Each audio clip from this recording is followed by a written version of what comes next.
Hello friends, मेरा नाम शालू पाल है। इंटरव्यू क्वेश्चन एंड आंसर्स की वीडियो ट्यूटोरियल सीरीज में आप सभी का स्वागत है। आज हम डिस्कस करेंगे question number 9, are you over qualified for this job. कई दफा इंटरव्यूज में ये क्वेश्चन पूछा जाता है, जब हमारी क्वालिफिकेशन रिक्वायर्ड जॉब प्रोफाइल से ज्यादा होती है तो हमें ये पूछा जाता है कि are you over qualified for this job. तो इस तरीके के क्वेश्चन का आप किस तरीके से आंसर कर सकते हैं वो मैं आज आपको बताऊंगी। पहले मैं आंसर्स बताती हूँ फ्रेशर्स के लिए। फ्रेशर किस तरीके से इस क्वेश्चन को आंसर कर सकते हैं। पहला answer, thank you for this, but I think I am qualified for this job but not overqualified because I am just a beginner and have lots more to learn. Now I have just theoretical knowledge about my field. When I will get practical knowledge, that time I can consider me well qualified but not overqualified because learning never ends. तो यहाँ पे as a fresher हम convince करने की कोशिश कर रहे हैं इंटरव्यूअर को, देखिए मैं क्वालिफाइड हूँ इस जॉब के लिए, ओवर क्वालिफाइड नहीं, क्योंकि मेरी अभी शुरुआत है, मुझे अभी काफी कुछ सीखना है और अभी तक मैंने जो भी पढ़ा है वो जस्ट एक थियोरेटिकल नॉलेज है, किताबी ज्ञान है। अब मुझे अपने उस नॉलेज को प्रैक्टिकल नॉलेज में कन्वर्ट करके मुझे पूरी तरीके से क्वालिफाइड होना है जॉब के लिए। इस तरीके से फ्रेशर इंटरव्यूअर को आंसर दे सकते हैं। ये एक बहुत ही कन्विंसिंग आंसर है जो आप हमेशा यूज कर सकते हैं।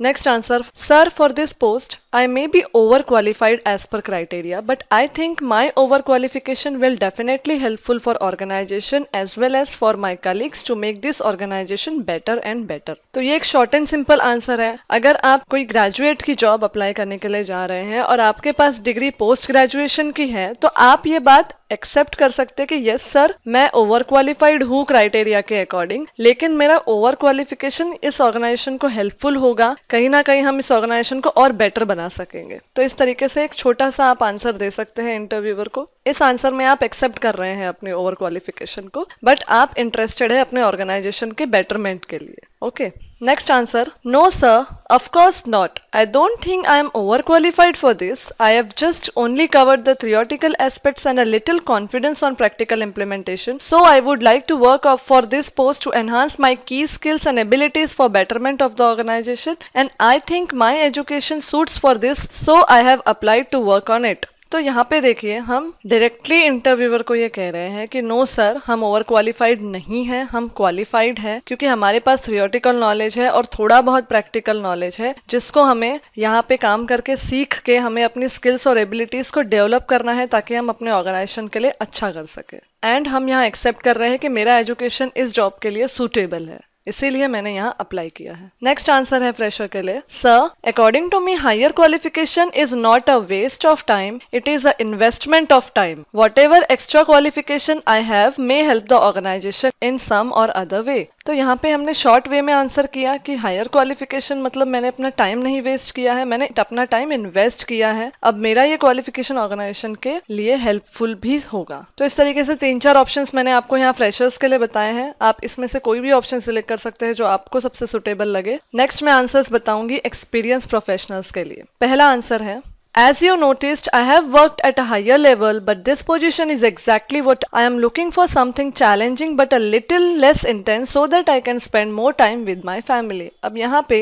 see, being an experienced professional छोटे पोजीशन के लिए अप्लाई करना इथिकली तो सही नहीं है, बट हमारी कुछ प्रॉब्लम्स हो सकती है, हमारी कुछ पर्सनल प्रॉब्लम हो सकती है या लोकेशन प्रॉब्लम, फैमिली प्रॉब्लम, कोई भी प्रॉब्लम हो सकती है जिस वजह से हम जॉब चेंज देखते हैं। तो अगर हम कोई अपने लेवल से छोटी जॉब करना चाहते हैं तो उसमें हम अपना डायरेक्टली पॉइंट, अपनी प्रॉब्लम डिस्कस कर सकते हैं कि मैं अभी करंट जॉब में अपने फैमिली के साथ टाइम नहीं बिता पा रही थी, बट मुझे अपने फैमिली के साथ टाइम बिताना है, इसलिए मैं थोड़ा लोअर लेवल का जॉब देख रही हूँ। तो इस तरीके से भी हम डायरेक्टली आंसर दे सकते हैं इंटरव्यूअर को, हम अपनी प्रॉब्लम डायरेक्ट शेयर कर सकते हैं। नेक्स्ट ऑप्शन है एक्सपीरियंस प्रोफेशनल्स के लिए, I am here because this is a company on the move and I want to move up with you with more than the minimal experience. I offer immediate returns on your investment. Don't you want a better experience person for this position. See, यहाँ पे being experience होने के बाद मैंने एक कम experience के requirement पे अप्लाई किया है, तो यहाँ पे मैं कंपनी को कह सकती हूँ कि आपकी कंपनी जो एक नया बदलाव करने जा रही है, मैं उस बदलाव में भागीदार होना चाहती हूँ। भले ही मेरे पास ज्यादा एक्सपीरियंस है, लेकिन आप जो मुझ पे इन्वेस्ट करेंगे मुझे रिक्रूट करके, मैं उसका आपको तुरंत रिटर्न दूंगी